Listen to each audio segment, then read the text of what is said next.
올 초에 정말 예상치도 못했던 누가 예상했겠습니까? 아마 뭐 우리나라에 있는 유명한 점쟁이들도 아마 예상을 못했을 겁니다.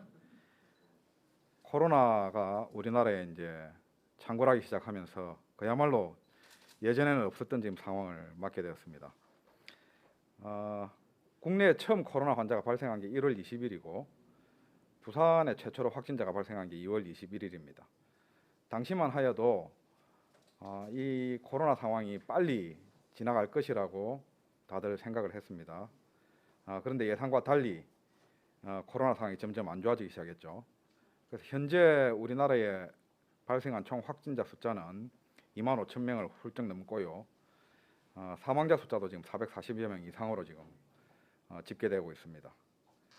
가장 큰 것은 그 가운데 대구 경북에서 발생했던 신천지 관련한 확진자, 그 이후에 서울 경기 지역에서 발생한 그런 집단 감염 등이 주 원인이 되겠지만 부산도 지금까지 546명 정도가 발생을 했습니다. 그래서 전국 어디도 코로나로부터 안전한 지역이 아니게 되었습니다. 그래서 뭐 신문 기사에서 계속 코로나가 지금 점점 안 좋아지고 있다. 그래서 미국이나 프랑스 같은 경우에는 벌써 지금 하루 1일 확진자 수가 10,000명을 훌쩍 넘는 정말 선진국이라고 이름 붙이기에 부끄러울 정도로 지금 감당이 안 되고 있습니다. 특히 북부 유럽, 특히 스웨덴 같은 경우에는 집단 면역을 하겠다고 또 시도했다가 완전 실패한 거로 지금 드러났고, 날씨가 추워지면서 이제 코로나 환자가 급증하는 것은 피할 수 없을 것 같습니다. 그러면은 지금 이 코로나 상황에서 우리가 어떻게 극복해야 될 건가? 손자병법에 나와 있다시피 지피지기면 백전백승입니다. 바이러스를 알아야 되겠죠. 바이러스 코로나를. 여기에 슬라이드에 나와 있는 그 공같이 생긴 이 모형이 코로나 바이러스 모형입니다. 자, 예전에 학교 졸업하신 지 대단히 오래됐겠지만은 지구과학 시간 딱 떠올리십니다. 지금부터. 우주의 역사를 보면은 약 137억 년 정도 됐어요. 137억 년 전에 빅뱅이 일어났죠. 빅뱅. 하나의 점에서 폭발이 일어나면서 우주가 만들어집니다. 초창기 우주는 굉장히 뜨거웠고 가스와 아주 작은 입자들, 헬륨을 비롯한 아주 작은 입자들이 거의 막 이렇게 카오스 상태로 흩어져 있는 그런 상황이었습니다. 그러다가 입자들이 모이기 시작하죠. 입자들이 모이면서 별이 만들어지면 중력이 생기고, 그러면서 태양계에서 지구가 만들어진 시점이 지금으로부터 45억 년 전쯤 됩니다. 그러니까 지구의 나이가 45억 년 정도 된 거죠. 자, 그럼 바이러스는 언제 나타났을까요? 여기에 대한 학설에 대해서는 이론이 굉장히 많습니다. 지금 추정하기로는 학자들이 20억 년 내지 40억 년 전에 바이러스가 출현했을 것이다. 바이러스의 기원에 대한 학설도 여러 가지가 있습니다. 세포 퇴화설이라든지 세포 탈출설, 독립기원설, 뭐 여러 가지 지금 다 가설로 이렇게 지금 주장이 되어지고 있는데요. 그 이유는 바이러스는 DNA 구조 하나죠. DNA 띠 하나입니다. DNA 띠 하나. 그 DNA 띠를 갖다 조사를 해보니 이미 그 세포, 동물이나 식물이 가지고 있는 세포 안에 있는 염색체에 있는 DNA 구조가 굉장히 흡사하다. 그래서 아마도 이거는 예전에 세포가 퇴화되면서 그 남아있던 파티클 찌꺼기들이 그때 살아남아가지고 그것들이 바이러스 된 거 아닌가. 이게 이제 세포 퇴화설이고요. 세포 탈출설은 좀 더 능동적입니다. 그 DNA 세포 안에 있던 DNA 구조들 중에서 독자 생존이 가능한, 특히 이제 우리 세포에 보면은 미토콘드리아나 재밌는 구조물이 있죠. 독자적인 DNA를 가지고 있습니다. 미토콘드리아는 역으로 생각하는데 밖에 나와 있다가 들어가 사는 게 더 편하니까 세포 안으로 들어왔다고 생각하는 학설이 주로 이제 많이 이루어지는데, 세포 탈출설은 반대로 안에 있던 DNA가 혼자 이제 살려고 독립생활하려고 나간 거예요. 이제 그래서 바이러스가 생겼다는 이야기가 있고, 독립기호설은 이도저도 아니다. 애초에 바이러스는 바이러스였다. 처음부터. 그래서 생명의 시초가 바이러스고, 바이러스의 아주 단순한 구조가 DNA 구조가 나중에 점점 세포라든지 그다음 진핵세포, 그다음 다핵세포로 넘어가면서 진화를 거듭하면서 지금 현재의 생명체들이 만들어졌다. 이렇게 주장하는 가설이 되겠습니다. 어쨌든 지금까지 연구된 바에 의하면은 세포를 화석에서 검증한 가장 오래된 화석이 36억 년 전의 화석입니다. 그러니까 지금까지 뭐 어떻게 생명이 창조됐나 여기서는 학설이 많습니다. 뭐 안에 뭐 여러 가지 요소들이 많은 그런 걸쭉한 물에 번개가 쳐가지고 뭐 거기서 뭐 DNA가 만들어지고 그다음에 어떤 유기체들이 만들어져 가지고 뭐 생명이 기원이 됐다 뭐 이런 이야기부터 시작해가지고 뭐 성경 말씀에는 아예 그냥 그 우리 신께서 만들으셨다 뭐 이렇게 이야기하는 설까지 여러 가지 설이 있습니다만은 어쨌든 지금까지 학술적으로 36억 년 전에 화석이 발견됐기 때문에 아마 20억 년, 40억 년 사이에서 바이러스가 출현하지 않았을까라고 추측을 합니다. 그럼 사람은 언제 나왔을까요? 사람은 이 지구의 45억 년 역사에서 언제쯤 나왔을까요? 영장류, 우리가 유인원이라고 하죠. 침팬지, 오랑우탄 정도의 사람하고 비슷한 원숭이 종류들이 생긴 게 약 650만 년 전이 되겠습니다. 650만 년 전에 생겼다가 우리가 고생대인류라고 하죠. 아직 사람은 아닌데 그래도 원숭이는 또 아니고 사람이 좀 가까운 그런 고생대인류인 대표적인 게 이게 생각날 겁니다. 오스트랄로피테쿠스. 이름도 유명한 오스트랄로피테쿠스가 출현한 게 300만 년 전이에요. 300만 년 전. 그러니까 650만 년 전에 이런 영장류들이 있다가 진화의 가지를 다르게 치면서 침팬지는 침팬지 쪽으로 가고 인류는 인류 쪽으로 가고 나눠진 거죠. 그래서 여기서 재밌는 질문이 있는데 학생들이 이런 질문 많이 하죠. 그러면요 선생님 침팬지도 나중에 시간이 많이 지나면 혹성 탈출에 나오는 그런 원숭이처럼 인간보다 더 똑똑해질 수 있을까요? 대답은 노입니다. 노. 왜냐하면 진화적인 관점에서 침팬지의 길을 선택한 그 영장류는 그 길로 간 거예요. 진화는 이게 옳고 그름이 아니고 적응의 개념이거든요. 당시에는 침팬지 쪽을 선택한 그 종이 옳았을지도 몰라요. 지구 환경에서. 예. 정글도 있고 막 이런 환경에서는 사람같이 이렇게 나약한 종보다는 그런 털도 있고 완력도 센 종이 훨씬 살 확률이 많았겠죠. 어쨌든 그 적응의 기준에서 사람이 나누어져 가지고 오탈피테쿠스가 300만 년 전에 출현했고 현생 인류는 우리가 호모사피엔스라고 하죠. 우리는 호모사피엔스입니다. 호모사피엔스는 약 20만 년 전에 출현했습니다. 자, 그럼 보시면은 뭐 바이러스의 출현 시기를 20억 년으로 뚝 나누어도 20만 년과 비교하면 이건 비교가 안 되는 엄청난 시간의 차이가, 시간의 축적의 차이가 있는 것이죠. 그래서 이건 또 하나의 진화학자들이 주장하는 내용 중에서 사람은 지금도 진화하고 있습니다. 사람은 뭐 예전에 지금 말씀드렸던 영장류하고 비교하면 많이 진화했죠. 일단 털이 많이 없어졌어요. 털도 많이 없어지고 또 꼿꼿하게 서서 걷지요. 여러 가지 그동안 한 600만 년이라는 세월이 흐르면서 진화한 부분들이 분명히 있습니다. 앞으로 또 시간 100만 년, 200만 년이 흘러가면은 사람은 어떻게 진화할지 몰라요. 또 눈썹이 없어질런지 머리카락이 다 없어질런지 필요 없는 부분들은 또 진화를 거듭하겠죠. 머리가 더 커진다든지 뭐 이런 식으로. 바이러스는 어떻습니까? 20억 년 전에도 바이러스는 바이러스였습니다. DNA가 다 하나였고 그 이후에 RNA 바이러스가 나타나긴 했습니다만은 지금도 바이러스는 바이러스입니다. 그래서 이거는 진화론적인 측면에서 보면은 이미 적응한 존재라는 거죠. 지구라는 환경에. 예, 그래서 이제 코로나 대응 전략에 대해서 이제 말씀을 드려야 되는데 우리가 지금 흔히 이야기하는 코로나 대응 전략 대표적인 게 세 가지입니다. 백신, 그다음에 치료제. 백신은 뭐 만들 수는 있을 것 같은데 우리가 최근에 독감 예방주사 맞았지만 독감 예방주사 맞는다고 100% 안전합니까? 그렇지는 않지 않습니까? 독감 예방주사는 어떻게 만드시는지 혹시 아십니까? 인플루엔자 바이러스가 자기 변이를 해요. 왜냐하면 이게 계속 뭐 똑같은 모습으로 있으면은 이런 백신이나 치료제에 결국은 자기가 이래 살 수가 없게 되니까 인간을 숙주로 쓸 수가 없는 거죠. 그러니까 4년마다 크게 바뀝니다. 그걸 시프트라고 합니다. 시프트.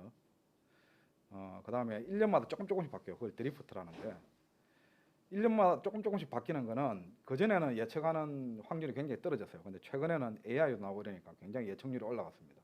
잘 맞춰요. 그래가지고 백신을 잘 만들어가지고 독감 예방주사 맞으면 뭐 거의 독감 안 앓고 넘어가는 그런 상황이죠. 근데 4년마다 크게 바뀔 때는 아직까지 예측이 어렵습니다. 그래서 독감의 대유행이 4년마다 한 번씩 일어나는 이유가 거기에 있습니다. 그래서 코로나 바이러스도 백신이 나오겠지만은 100% 안전하지는 않다. 그 다음에 이게 변이를 일으키면 변이를 일으킬 때마다 또 백신을 또 이래 그거를 새로 만들어야 돼, 교정을 해야 되고 또 바꿔야 되고 하는 부분들이 있습니다. 치료제. 아직까지 완벽하게 바이러스를 치료할 수 있는 약물은 없습니다. 여기 있는 간호사 선생님들 잘 아시겠지만은 바이러스의 증식을 줄인다든지 뭐 바이러스가 이렇게 자기 세포를 늘리는데, 바이러스 숫자를 늘리는데 어떤 기여하는 어떤 메커니즘을 끊어가지고 뭐 넥스트 제너레이션을 못 만들게 한다든지 뭐 이런 어떤 부분들은 있겠지만은 바이러스를 완벽하게 없앨 수 있는 치료제는 아직까지 없어요. 그래서 코로나 바이러스도 역시 그 같은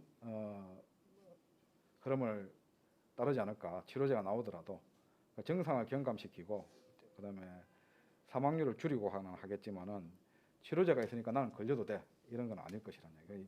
제가 말씀드리는 거는 백신이나 치료제는 개발되더라도 제한적인 부분이 있다라는 말씀을 드리는 거고, 개인위생 이거는 정말로 제가 놀랍습니다.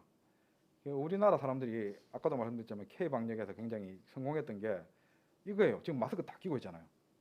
뭐 강의하고 있는 저도 끼고 있고, 이게 굉장히 이거 하기 힘들거든요.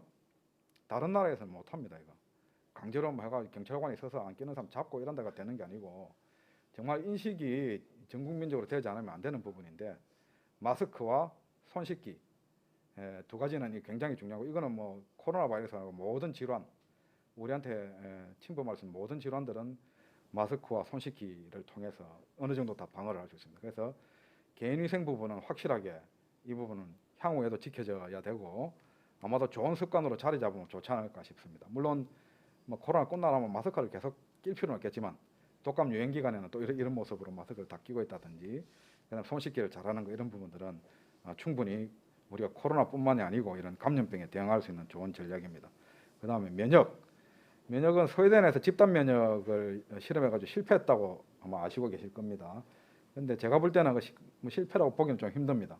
왜냐하면 면역이라는 게 노출이 많이 될수록, 많이 만날수록 면역이 생기는 거거든요. 지금 초창기이기 때문에 아마도 그런 이 코로나 바이러스와 인체가 만나는 그런 접촉 면적이 그렇게 넓지 않기 때문에 아직까지 약한 면역으로 머물러 있는 것이고, 내년이나 조금 접촉이 많아지면은 아마도 면역이 생길 거라고 저는 생각합니다. 면역도 100% 막아주는 건 아니지만 그래도 정상을 경감시키고 이런 병을 이기는데 굉장히 도움이 될 것이다라고 생각합니다. 그러면 답이 뭡니까? 인플루엔자에서 우리가 교훈을 얻을 수 있어요. 인플루엔자가 아까도 말씀드렸다시피 스페인 독감으로 1918년에 굉장히 독감이 유행했습니다. 1차, 2차 유행을 했었죠. 사망자만 보십시오. 2천만 명에서 8천, 그 당시에는 아마 숫자를 세기가 상당히 어려웠던 것 같습니다. 아마 거의 한 1억 가까이에 있는 전 세계 인구가 독감 때문에 죽었습니다. 지금 코로나하고는 비교할 바가 못 돼요. 거의 뭐 돌아서 옆집 한 집 걸려서 사람이 죽는다고 생각하시면 됩니다. 이때 무슨 약이 있었습니까? 없었습니다. 백신은요? 없었습니다. 그러면은 다 죽었겠네요? 안 죽었습니다. 예. 인플루엔자가 이렇게 대유행이 일어나고 난 다음에 많은 사람이 죽었지만은, 그 뒤에 아마도 제가 생각하기에는 어떤 면역이나 이런 부분들, 그 다음에 또 중요한 게 있습니다. 바이러스가 스스로 적응합니다. 바이러스는 기본적으로 혼자서는 살 수 없는 생명체예요.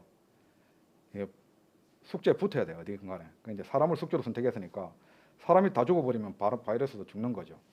그러니까 사람이 죽지 않고 약간 괴롭히면서 자기의 세대 교본을 계속 해나갈 수 있고 정식하고 전염시킬 수 있는 상황을 만드는 바이러스가 제일 똑똑한 바이러스입니다. 뭐 바이러스 지능이 있으면 똑똑하다고 할 수 있겠네요. 제일 성공한 바이러스가 감기 바이러스죠. 감기 바이러스는 그런 전략을 철저하게 따릅니다. 아마 인플루엔자도 그런 식으로 적응해 가지 않았나. 결국 이거 진화론적으로 보면은 적응의 개념입니다. 바이러스가 적응한 거죠. 코로나 바이러스도 그런 식으로 적응할 가능성이 많다, 이렇게 저는 개인적으로 생각합니다. 뭐 제 이야기에 대해서 반론하실 분들도 많겠지만은 일부 학자들의 의견이라는 말씀을 드리고, 너무 뭐 핏대 올려가지고 욕하고 그러지는 마세요. 자, 그러면은 무책임한 이야기인데 이것 또한 지나가리라. 기다리는 수밖에 없다는 거죠. 너무 조급하게 이걸 어떻게 극복해 보겠다고 여러 가지 시도를 하면 예산 낭비고, 그다음에 피곤하고 스트레스 받고 이래야 됩니다. 그래서 일단은 개인위생 철저하게 지키면서 우리가 백신이나 치료제 이런 나오는 걸 보고 안전하다고 판명이 되면 백신 맞아야 되겠죠. 해야 되지 않을까 싶습니다. 이것 또한 지나가리라는 말의 유래를 혹시 아십니까? 예, 아셔도 저 때문에 대답 안 하실 거라 생각합니다. 성경 말씀이라고 알고 있는 분들이 많은데 사실 성경에 이 말은 없습니다. 이것 또한 지나가리라는 말은 없고, 유대인들의 설화에 나오는 이야기예요. 다윗 임금이라고 유대인 성경에 나오는 임금님 중에서 굉장히 강력하고 어떻게 보면 지도자의 표상인 분이 있습니다. 그 다윗 임금님이 전쟁터에 나가면 이겼어요. 백전백승이죠. 백전백승. 그래서 이제 전쟁하는 것 자체도 재미도 없고 막 수시로 우울해지고 막 이제 사람이 막 이래요. 이제 경쟁자가 없으니까. 그래서 하루는 이제 신하들 불러놓고 이야기를 합니다. 내가 너무 기분이 왔다 갔다 해가지고 내가 견디기가 힘들다. 그러고 전쟁이 이길 때마다 괜히 안 죽여도 되는데 막 흥분해가지고 다른 식솔도 죽이고 이래가지고 내가 내 마음을 내가 잡지를 못하니 내가 전쟁에 나서 승리를 하더라도 우쭐거리지 않고 겸손해질 수 있도록 하고 내가 우울하고 침울해질 때 내 기분을 돌려줄 수 있는 그런 말을 적은 반지를 만들어 와라. 경구를 적은 반지를 만들어 와라 하는데 신하들이 이제 고민에 빠진 거죠. 아이고 어떻게 나보다 더 똑똑하고 나보다 훌륭한 저 다윗 임금을 한테 줄 수 있는 말이 뭐가 있느냐. 막 끙끙끙끙 앓다가 누구를 찾아갔느냐. 솔로몬을, 저 다윗의 아들 솔로몬을 찾아갔어요. 솔로몬은 지혜의 왕이죠. 솔로몬은 딱 하니까 솔로몬이 딱 가르쳐줘요. 바보들아, 내가 시킨 대로 적어. 그래서 그 금세공사가 금반지를 만들고 반지에다가 이것 또한 지나가리라라는 문구를 넣습니다. 다윗 임금이 상당히 좋아했다죠. 그러니까 전쟁에 나가서 이겼는데 우쭐거릴 때 반지를 딱 보면은 이 또한 이것도 잠시다. 내가 여기서 겸손해져야 된다는 걸 알게 되고 침울하고 왜 이렇게 이래 안 되지 이러는데 딱 보면은 이것도 지나가면은 좋아질 날이 있을 것이다. 그래서 이 말의 유래가 그렇습니다. 그래서 코로나 상황도 일희일비할 것이 아니고 우리가 상황에 대처하면서 시간이 지나면 결국은 좋아질 거라고 생각을 합니다. 자, 그럼 코로나 끝나고 나면 어떻게 할까요? 이전 일상으로 복귀할 수 있을까요? 여기에 대해서는 여러분들이 복귀할 수 없을 거다라고 주장하는 사람들도 있습니다. 이제 이 코로나 이전 상황 끝났다. 이제 우리는 이래 살아야 된다. 비관적으로 이야기하시는 분들도 계신데 저는 복귀할 수 있을 거라고 생각합니다. 기본적으로 인간은 망각의 동물이에요. 아까 말씀드린 바와 같이 스페인 독감으로 8천만 명이 죽어도 끝나고 나서 일상으로 복귀했습니다. 그래서 일상으로는 복귀하는데 똑같이 복귀하지는 않을 것 같아요. 그래서 코로나 상황이 되면서 지금 많이 이제 이야기되고 화두로 떠오르는 게 언택트 테크놀로지죠. 언택트란 말은 신조어입니다. 신조어. 컨택트가 접촉 아닙니까? 비대면 비접촉이란 말로 언택트란 말을 갖다가 이게 정확하진 않은데 우리나라 사람이 누군가 만들었다는 이야기도 있고 어쨌든 이게 거의 지금 통용되는 말입니다. 그래서 비대면에 대한 여러 가지 기술 그런 것들이 지금 현재 이야기되고 지금 여기 있는 것도 어떻게 보면은 자그마한 언택 테크놀로지죠. 소수가 모여 있고 방송을 해가지고 이렇게 교육을 하고 하는 것들. 그 외에도 어떤 위험한 지역에는 로봇이 들어가가지고 해결을 한다든지, 그다음에 지금 의사들이 반대하고 있습니다만은 텔레메디신, 원격 진료 이런 부분들도 어떤 부분들은 검증을 통해서 결국은 도입되지 않을까 싶습니다. 우리가 코로나 때문에 잠깐 잊고 있었는데요. 사실은 우리가 지금 살고 있는 이 세상이 21세기가 4차 산업혁명 시대입니다. 4차 산업혁명 하는데 다 아시겠지만 제가 리마인드 시켜드릴게요. 1차 산업혁명은 1784년에 전기기관이 발명되면서 1차 산업혁명이 됩니다. 그럼 그냥 산업발전 이런 식으로 이야기하지 왜 산업혁명이란 말을 붙입니까? 이거는 철학자인 독일의 철학자인 헤겔이 이야기한 양질전화의 원칙이라는 그 말에서 나온 거예요. 양질전화 간단하게 말씀을 드리면은 양이 축적이 되면 질이 변한다는 이야기입니다. 물을 끓는 거로 잘 설명하는데 물을 100도씨 되기 전까지는 액체죠. 온도만 올라가고 뜨겁고 100도 넘어가면은 형체가 바뀝니다. 기체로. 그래서 어떤 그 발전 동력이 쭉 쌓이게 되면은 아니면 그 발전 동력이 발전하기 위한 갈등이 쌓이게 되면은 폭발하듯이 바뀐다. 그게 혁명이라는 이야기인 거죠. 그래서 1차 산업혁명은 전기기관 발명인데 이게 왜 혁명이냐? 생산력에 있어 가지고 가히 혁명적인 변화입니다. 그 전에는 인간의 노동력, 끼켜봐야 소, 말 이 정도의 노동력을 이용하던 것들을 전기기관이라는 기계의 힘을 빌리는 시대가 온 거예요. 그래서 이건 굉장히 획기적인 사건이었고 그래서 1차 산업혁명이라 부릅니다. 2차 산업혁명은 그보다 약 100년쯤 뒤에 1870년에 전기가 발명됩니다. 전기는 전기기관과 비교하면은 비교할 수 없을 정도의 엄청난 생산력의 정대를 가져옵니다. 그래서 전기가 발명된 게 2차 산업혁명이 되겠습니다. 당시에 아마도 들어보셨겠지만은 러다이트 운동이라는 게 있었어요. 1차 산업혁명 당시에. 그게 뭔가 하면은 기계를 배척하고 노동자들이 이제 그 가가지고 기계를 깨부수는 그런 운동이었어요. 왜냐하면 기계가 일자리를 뺏어갈 거다. 그래가지고 굉장히 두려웠던 거죠. 근데 결과는 어떻습니까? 산업혁명 기간을 거칠수록 일자리가 늘어났습니다. 뭐 우리가 추측해 볼 수 있겠습니다만 전기기관에 발명되면 전기기관 만들어야 될 거 아닙니까? 만드는데 필요한 일자리가 나올 것이고, 그다음 전기기관으로 생산력이 정대되니까 그전에는 그냥 뭐 혼자서 집에서 만들던 게 공장에서 만들기 시작하고 하니까 노동력이 더 필요할 거고, 그래서 일자리가 더 늘어났던 겁니다.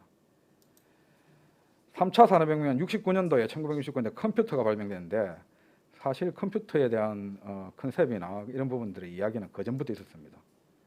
혹시 이 영화 보신 분 있는가 모르는데 이미테이션 게임이라는 영화인데요.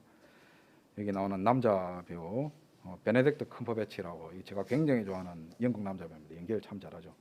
셜록이라는 아마 드라마에서 보신 적이 있을 겁니다. 이분이 주연하는 건데, 이분이 주연한 사람이 누구냐? 앨런 튜링이라는 영국의 수학자입니다. 이 사람이 왜 이 영화에서 나오는 이야기는 2차 세계대전 때 독일의 암호 시스템을 분석하는 컴퓨터를 만들어 가지고 앨런 튜링이 독일의 암호를 풀어 가지고 전쟁에 승리하는 데 혁혁한 공을 갖다가 세우죠. 물론 말로는 좋지 않습니다. 이분이 결국은 동성애자라는 게 밝혀지고 그래가지고 말로는 좋지 않게 끝나는데, 어쨌든 이 앨런 튜링이라는 사람도 그 당시에 그 컴퓨터 인공지능이라는 개념을 가지고 있었어요. 그래서 현재도 튜링 테스트라는 걸 하고 있습니다. 뭐 조금은 지나간 테스트 방법이긴 한데, 튜링 테스트는 인공지능이 진짜 인공지능인가를 구분하는 방법인데, 방법은 간단합니다. 인공지능인지 모르고 대화를 하는 거예요. 대화를 해가지고 테스트를 담당하는 전문가가 기계네 이러면 그건 이미 탈락. 여러 가지 대화를 했는데 사람인지 기계인지 모르겠어요. 사람인 것 같아요 이러면 통과되는 거예요. 굉장히 어떻게 보면은 너무 주관적이지 않나 그런 것 같은데, 어쨌든 튜링 테스트라는 걸 고안을 해서 할 정도로 아주 유명하신 분입니다. 그래서 그러면 1969년도에 컴퓨터가 발명된 거는 이게 왜 그러면 3차 산업혁명이냐? PC, 퍼스널 컴퓨터의 개념이 69년도에 도입된 거예요. 예. 그 다음에 컴퓨터 간의 연락, IT라 그러죠. 인포메이션 테크놀로지가 대두되고 실용화되기 시작한 게 1969년입니다. 실로 엄청난, 그 전에 컴퓨터들은 덩치 어마어마하게 크고 우리 병원만한 큰 컴퓨터 하면은 뭐 계산할까 말까 하는, 그러니까 그건 뭐 아무도 못 가지잖아요. 예. 그러니까 이미테이션 게임에서 그런 이야기가 나와 있습니다. 그럼 4차 산업혁명은 뭐냐? 4차 산업혁명은 사물 인터넷입니다. ICT, 인포메이션, 그 다음에 커뮤니케이션 테크놀로지. 이게 뭔가 하면은 이제는 컴퓨터끼리 연락하는 게 아니고 사물 간에 연락을 해요. AI가 자동주행 자동차를 컨트롤한다든지, 그다음에 요즘은 전자제품 만드는 회사에서 그런 거 만들죠. 스마트폰으로 다 제어 가능한, 뭐 냉장고 온도도 맞추고 보일러도 끄다 켜고 전등도 끄다 켜고 하는 그런 사물 인터넷 시대입니다. 학자들이 대부분 한 2010년도 전후로 해가지고 이것이 가능해졌다고 이야기를 하고 있고, 지금 4차 산업혁명 시대에는 이런 테크놀로지들이 발달할 것이다. 그럼과 동시에 우리가 지금 살고 있는 사회는 초연결 사회입니다. 지금 여러분들 뭐 잠시라도 카톡 안 보고 이러면은 굉장히 화장실 가서 뭐 안 닦은 것처럼 깝깝하고 조마조마하고 이렇습니다. 초연결되어 있습니다. 초연결. 여러분들이 그러한데 여러분들 자제분들은 어떻겠습니까? 말할 것도 없죠. 그러니까 저는 처음에는 그걸 잘 이해를 못했어요. 중학생, 고등학생들이 SNS를 하다가 친구한테 왕따 당했다고 자살하는 경우가 종종 있더라고요. 그래서 왜 죽지? 도저히 이해가 안 됐는데 들춰보니까 그들의 입장에서는 이해가 될 수도 있다. 왜냐하면은 모든 게 다 연결되어 있습니다. 그 친구들은 그 모든 게 다 연결되어 있는데 그 연결이 다 끊어지는 거예요. 세상으로부터의 단절이죠. 아마 죽음까지도 생각할 정도의 공포를 느낄 수 있을 거라고 추측은 해봅니다만은, 그래도 너무 그렇게 그 정도 가지고 목숨을 끊을 수 있을까지 완전하게 이해는 잘 안 됩니다. 자, 그럼 우리 병원이 가야 될 거는 원장님께서 올초에 말씀하셨지만 스마트 병원입니다. 스마트 병원. 스마트 병원은 앞서 제가 계속 설명드린 대로 4차 산업혁명 시대에 인공지능은 주로 빅데이터입니다. 빅데이터. 빅데이터가 어떤 걸 이야기하냐면은 여기 혈압 환자 있죠. 고혈압 환자. 고혈압 환자 우리가 어떻게 진단합니까? 여러 번 불러가지고 여러 번 혈압 재잖아요. 그러니까 며칠 동안 혈압을 재가지고 잴 때마다 올라가 있고 그러면은 혈압이 높네요. 그래가지고 약 줍니다. 근데 병원에 오면 다 긴장해요. 그럼 혈압 조금씩 다 올라가요. 그럼 저도 재면은 약 드세요 이럴 가능성이 있습니다. 그래서 이걸 정확하게 진짜 고혈압을 진단을 하려면 하루 종일 혈압을 알아야 돼요. 잴 수가 없잖아요. 근데 이거를 웨어러블 디바이스, 우리가 몸에 차고 다니는 여러 가지 디바이스입니다. 스마트폰이 대표적인 거고, 지금 현재도 스마트폰으로 그런 어플을 장착해가지고 아마 지금 가지고 계신 스마트폰 가지고 자기 맥박 정도는 잴 수 있을 거예요. 그 다음에 심전도 비슷한 그래프도 그려주고, 그 다음에 스마트워치라고 지금 최근에 이제 나왔죠. 애플도 나오고 삼성에서도 만들고, 스마트워치를 통해서 그런 여러 가지 생체 정보들을 실시간으로 받을 겁니다. 그러면은 그게 거의 실시간으로 바로바로 이렇게 그 서버 쪽으로 날아오는 거예요. 그걸 어떻게 감당을 하겠어요? 쉽게 이야기해가지고 이제 아마 그런 연구가 될 겁니다. 고혈압 환자들은 언제쯤에 혈압이 진짜 올라가느냐, 그다음 정상 혈압으로 내려가는 경우는 언제냐, 그런 것들이 다 분석이 되고, 하루 종일 혈압을 잘 때도 분석하고 이러면, 당뇨도 마찬가지죠. 당뇨도 항상 당이 올라가 있는 게 아니에요. 그럼 이 환자가 언제 당이 올라가느냐, 그다음 약을 먹으면 진짜 떨어지느냐, 떨어지는 게 지속이 언제까지 지속하느냐. 뭐 지금 우리는 모르니까 하루에 2번 드세요 뭐 이렇게 이야기하는데, 실제로 2번 먹는 게 맞느냐, 이런 데 대한 연구는 할 수가 없습니다 지금은. 왜냐하면 그런 전체 데이터를 얻을 수가 없기 때문에. 그 전체 데이터를 인공지능이 다 받고, 또 이야기를 하다 보니까 지능이 뭐냐, 그럼 지능에 대해서 이야기를 해야 되는데, 아무도 저도 생각을 안 했습니다. 지능이 뭔지. 근데 뭐 어떤 책에 보니까 이런 나와 있습니다. 지능은 분류하게 되잖아요. 분류하는 거거든요. 뭔가 살아있는 것들이 있는데 동물인지 식물인지 분류하기 시작했어요. 자, 그러다 보니까 이거는 꽃이 피는 것도 있고 안 피는 것도 또 분류하기 시작하죠. 그래서 예전에 우리가 알고 있는 과학자나 이런 사람들은 분류학자예요. 박물학자라고 불리기도 했고, 그래서 찰스 다윈, 진화론을 이야기한 찰스 다윈도 박물학자이자 분류학자입니다. 분류하고 쪼개고 들어가다 보니까, 분류를 자꾸 하다 보니까 이게 다른 부분들이 보이는 거예요. 그걸 학설로 만든 거죠. 그래서 어쨌든 인공지능이 해주는 역할이 그겁니다. 그 많은 빅데이터를 우리는 도저히 분류할 수 없어요. 이걸 다 분류해 주는 거죠. 다 분류를 해가지고 분석을 해주고, 분석한 데이터를 보여주는 겁니다. 그 역할을 할 게 인공지능이 할 거예요. 그러면은 결국은 현재 현대의학이 추구하고자 하는 맞춤형 의료, 정밀 의료, 사실은 개개인이 갖고 있는 생체 징후나 그런 몸에서 일어난 일들이 다 다를 수 있습니다. 거기에 맞춘 그런 의료를 할 수 있는 거죠.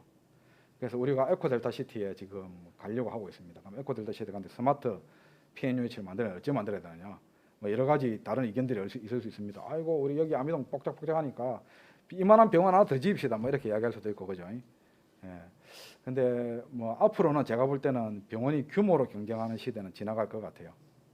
그래서 이런 스마트 병원, 스마트한 테크놀로지를 이용한 그런 새로운 병원의 모델을 창출해야 되지 않을까 싶습니다. 그래서 이 스마트 병원에 대해서 제가 조금 더 말씀드리면, 에릭 토폴이라는 미국의 유명한 저명한 심장내과 의사입니다. 이분이 딥메디신이라는 책에서 주장한 이야기인데, EMR, 여러분들 EMR 많이 쓰시죠? EMR 쓰시는데 EMR이 종이가 없어져가지고 편하다고 생각하시는 분 한 분도 없을 겁니다. 종이 때보다 훨씬 더 일이 많아졌다고 생각해요. 이게 EMR이 처음 디자인될 때 목적이 달랐던 겁니다. 이게 의사나 간호사들의 의료진의 편의를 위해서 만든 게 아니고 의료비 청구를 위해서, 보험적인 측면에서 만들어진 거예요. 그래서 요거 안 넣으면 잘라요. 요거 기록하세요. 그래 그걸 항목을 다 나와가지고 EMR을 만든 거죠. 그래서 우리는 그 EMR의 노예가 되겠습니다 지금. 그러니까 환자가 왔는데 환자 얼굴 볼 시간도 없는 거지. 선생님은 EMR 봐야죠. EMR 보고 막 검사 디비고 뭐 말은 하지만 환자 얼굴 보지도 못하고 환자가 찡그리고 있는지 웃고 있는지 못 보면서 3분 동안 진료하는데 어떻게 봐요 그거를. 그것도 혼자 다 못 치죠. 옆에 또 누가 한번 붙어가지고 또 약 처방할 때는 같이 쳐야 되고. 그러니까 이거는 환자와의 대면을 방해할 뿐만 아니라 의료진의 노동력을 거의 고갈시켜가지고 번아웃 되도록 하고 있습니다. 그래서 AI가 또 도입이 됩니다. 이 EMR에 들어온 데이터를 전부 다 AI가 자동적으로 분류를 해주면 내가 차트 쓸 필요가 없어요. 내가 법알로 이야기하는 걸 다 들어가지고 그거를 필요한 부분에 차트에서 딱 기록해주고 이러면 굉장히 편하겠죠. 그래서 AI가 도입됨을 해가지고 겁을 많이 내고 내 자리 뺏기지 않을까 하고 걱정하는 분들 많은데, 오히려 더 인간적인, 진짜 제가 의과대학 다닐 때 실습할 때 모 교수님이, 그 당시에는 저희 청진기 다 차고 실습했습니다. 지금은 뭐 청진기 없습니다. 청진기는 거의 아예 오래된 그 유물적인 진단 기구가 됐기 때문에, 당시에 이제 청진기를 차고 다니면은 그 교수님이 꺼내가지고 청진해보라 하거든요. 청진 딱 하면은 가위를 딱 들고 오셔가지고 청진기 가운데를 딱 잘라버립니다. 길다고, 짧게. 이게 무슨 말씀이신가 하면은, 네가 환자한테 더 가까이 가야지. 고개도 이렇게 숙여주고 이래야지. 네가 환자에 대해서 정말 진정으로 네가 환자를 위해 주는 거지. 이래가지고 이게 무슨 청진이고 이래 하시거든요. 그 당시에 그 교수님 말씀 굉장히 가슴에 와닿았어요. 예. 다시 그렇게 갈 겁니다. AI가 다 해준다면은 드디어 이제 환자를 보겠죠. 환자를 보고 환자의 이야기도 들어주고, 예. 이제 예전에 이제 그 의사 선생님들의 모습으로 그보다 더 나은 모습으로 돌아갈 거라고 기대를 합니다. 자, 그럼 AI 시대에 인간이 뭐 어떤 일을 해야 되느냐? 인간이 AI보다 더 잘할 수 있는 게 있어요. 첫 번째가 호기심입니다. 호기심. 지적 호기심이죠. 뭘 알고 싶어하고.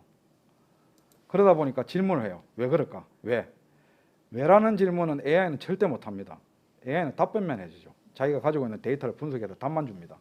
AI가 먼저 나서서 질문하지는 않습니다. AI가 막 고민하다가 신은 진짜 있는 것일까? 이렇게 고민하고 밤을 새고 이러지 않습니다. 예. 우리가 신은 진짜 있냐? 이렇게 AI한테 물어보면 AI가 지 나름대로 답을 하죠. 예.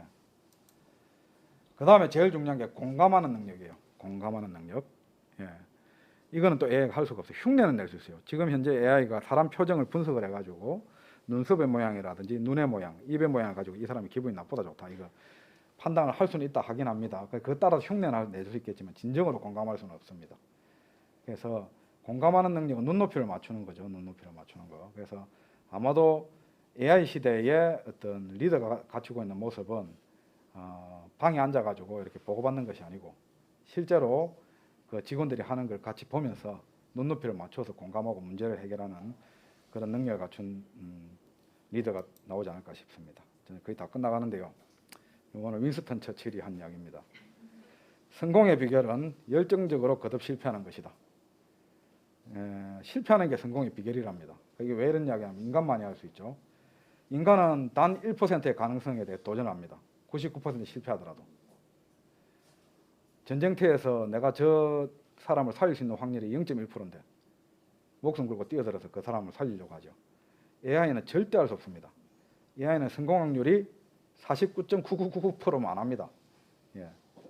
절반 이상은 돼야 되고 뭐 적어도 성공할 수 있다는 확률이 돼야지 AI는 움직이고 만약에 지금은 사람이 결정해가지고 해야지 AI 움직이면 스스로 결정하는 AI가 나타난다 하더라도 절대로 확률 낮은 게임에 AI가 들어가진 않을 거예요. 그거는 인간만이 할 수 있다는 것이고 마지막으로 여러분들 이번 추석에 우리 나훈아 선생님 공연을 보시면서 아주 그 감동을 많이 느끼셨을 거예요. 저는 그 공연을 뭐 우리 어머님하고 본가에서 봤는데 이런 생각을 했습니다. 어떤 분야를 하든지 경지에 오른 사람은 결국은 대가가 되는구나. 통찰하는 능력이 생기고. 나훈아 선생님은 노래도 잘하셨지만 그 공연 중에 이런 말씀을 하셨어요. 세월에 끌려갈 것이 아니고 내가 세월의 모가지를 틀어지고 가야 된다. 그분 지금 80 바라보거든요. 80. 앞으로 자기가 얼마나 더 살지는 모르는데 남은 여생이라도 절대 세월에 끌려가지 않겠다. 나는 내가 하고 싶은 거 하고 내가 세월을 끌고 가겠다 이런 말씀을 하시더라고요. 그래서 저는 그 이야기 듣고 덩어리에 전율이 흘렀습니다. 내가 80에 저 이야기 할 수 있을까? 예. 그래서 우리 부산대학교 병원도 물론 세월은 흘러갑니다. 흘러가는데 따라가기는 쉽습니다만 그렇게 하면 1등 병원 되기 힘들죠. 그래서 여기 계신 분들하고 한 발자국이라도 남이 가보지 않은 길로 한번 한 발자국 내딛는 그런 나훈아 선생님 같은 그런 도전의식을 가지고 앞으로 발전하는 부산대학교 병원이 되었으면 좋겠습니다. 이상입니다. 감사합니다.